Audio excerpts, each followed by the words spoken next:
So there's a part on the dog called the hackles, which is the hair on the back. Sometimes it even goes all the way down to the tail end between the shoulder blades, and it sticks up when their dogs get worked up. Many people equate hackles to mean aggression. And I would say that's right in many circumstances. But there are a lot of circumstances where hackles don't necessarily mean aggression. They just mean that the dog is stimulated, sometimes even overstimulated.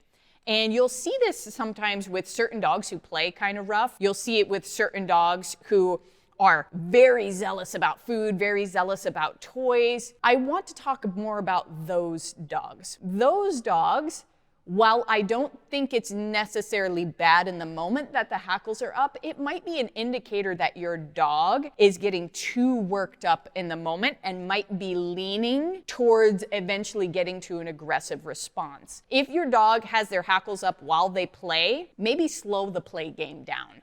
If your dog gets its hackles up while you're doing food work or something like that, slow that down as well. If your hackles are coming up while they're running around playing with kids or something like that, slow that down. Get a dog on the leash. Use the leash to slow them down in those moments. Give some corrections if necessary. Help them settle. Do some decompression, whatever is necessary. But start slowing the dog down in those moments, because while it does not necessarily mean aggression in that time frame, it might mean in a year from now that it might be leaning towards aggression. It means the stimulation is too much in the moment. We want to take note of that, start addressing those dogs before we wind up with behavioral issues down the road.